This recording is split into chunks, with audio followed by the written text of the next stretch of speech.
Prime Minister Rama spent 18 minutes presenting next year's budget, but the opposition claims it is simply a money laundering scheme. The World Bank has reduced the forecast for Albania's economic growth due to the lack of new investment projects.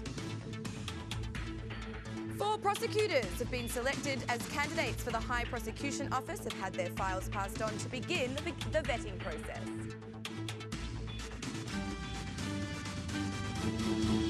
Good evening. It's 6 o'clock on Thursday, the 16th of November 2017. Welcome and thank you for joining us tonight for the English edition of Aura News, bringing you the day's national top stories translated into English 6 days a week.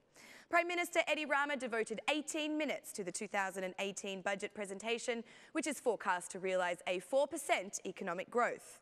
The head of the government promised more investments in the country thanks to the additional government support for foreign investors. By being completely accessible in 2018, we will increase investments in our country, said Rama.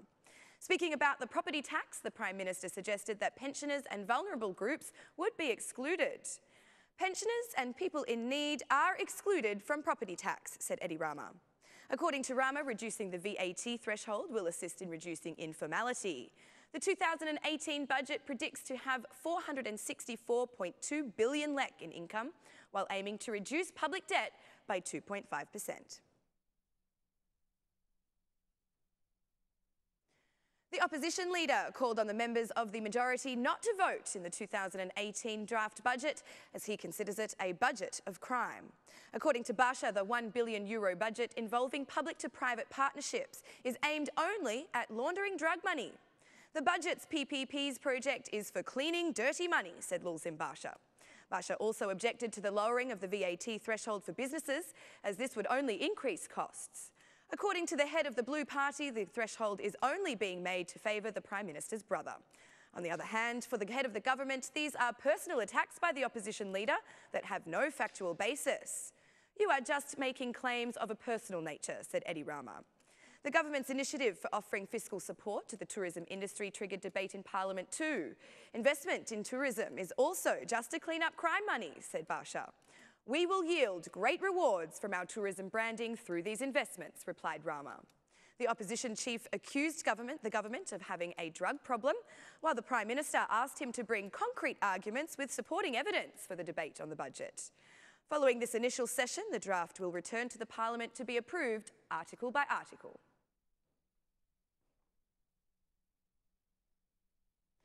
While the state budget is being discussed in the Assembly for 2018, criticism has not spared even from representatives of the majority. Socialist MP and the Minister for the Diaspora, Pandeli Maiko, demanded a review on the increase to pensions.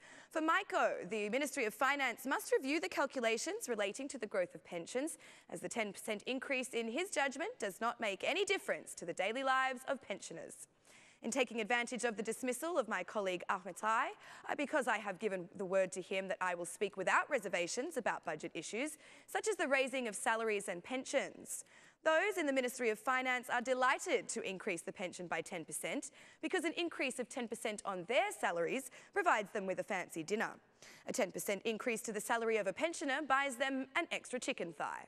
Perhaps this is the moment to break away from a percentage technique of calculation. 10% looks good for those who have big salaries, but for pensioners, this is not a development. I raise this issue with the best of intentions and kindness, especially towards the representatives of the Ministry of Finance. The issues of percentages, especially regarding to increase the pensions, is slightly different from the perspective of a pensioner than it is to us who receives higher salaries, declared Maiko. The World Bank has lowered its forecasts for Albania's economic growth as a result of lack of investment. One of the main factors, according to the World Bank, is that 2 major investment projects, the TAP pipeline and Devoli's hydropower plant, are moving towards completion. The report notes that the economic growth for 2018 is expected to have an average of 3.6%, lower than the 4% predicted by the government. World Bank specialist Hilda Schjau urged for immediate action that will have a positive impact on the economy to be taken. Smaller economic growth is predicted as there are currently no investment projects, said Hilda Schjau. At a time when the public-to-private deals are turning into a day-to-day debate, the World Bank wants more transparency and higher standards for project selection. We need more transparency on these PPP contracts, said Hilda Schgau. One of the positive developments in the report is that, with the exception of Bosnia and Herzegovina, the unemployment rate is declining year by year for all Western Balkan countries. This is attributed to investments and the opening of new jobs in the private sector. The Independent Qualification Commission is currently assessing selected prosecutors in the first steps launched for vetting by the Prosecution Office in Tirana. It has been learned that the prosecutors have been selected as the first to be vetted due to their candidacy for the High Prosecution Office. The Commission will pass on files investigated by prosecutors Antoneta Sevdari, Dritan Reshka, Adriatic Tsama and Shpetim Kurti. These 4 prosecutors will be the first to be vetted as part of the process for the senior position. The 4 prosecutors have investigated some of the most major cases for the country over the years. Antoneta Sevdari presented the accusations in the CEZ case. Adriatic Tsama was one of the January 21st prosecutors. Shpetim Kurti was a former leader of Tirana's prosecution office for several years. And prosecutor Dritan Reshka is the former head of the anti-corruption task force and, among others, investigated cases relating to businessman Damir Fazlik.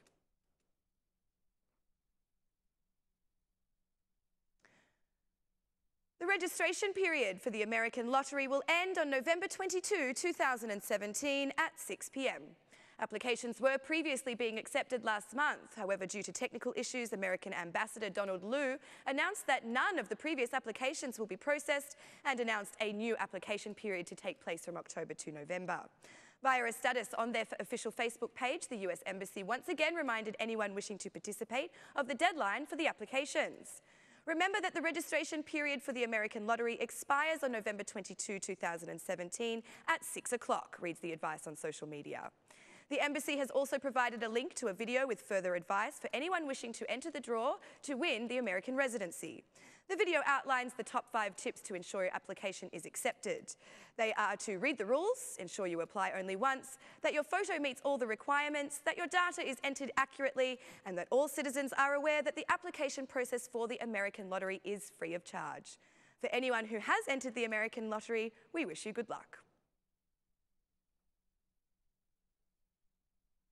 For publishing houses, the value-added tax for books is too high, preventing the sale of books from being profitable.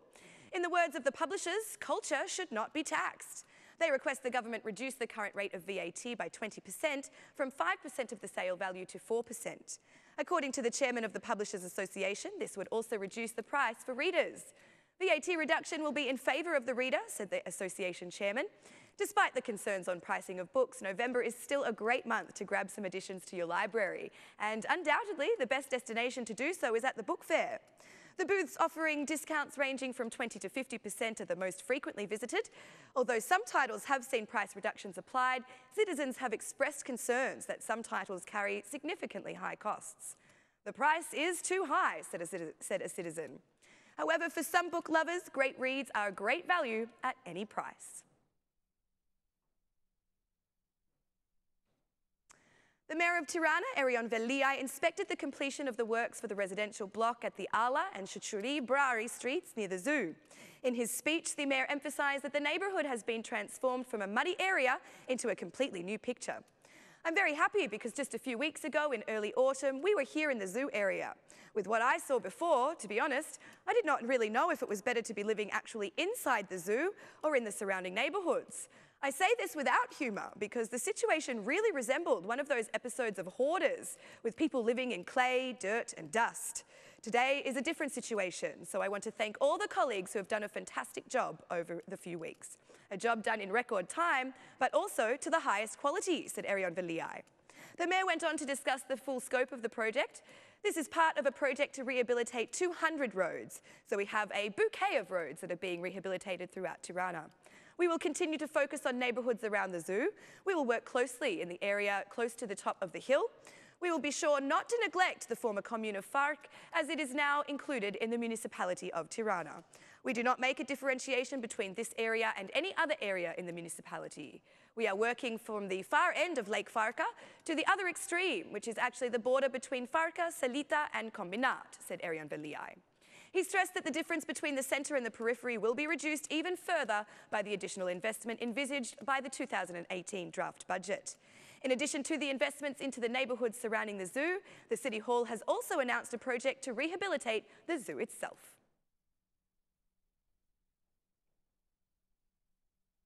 That's all for our English edition this evening. My name is Alexandra. Please join me again Monday through Saturday at 6 p.m. for your local news in English. On behalf of Aura News, thank you and good night.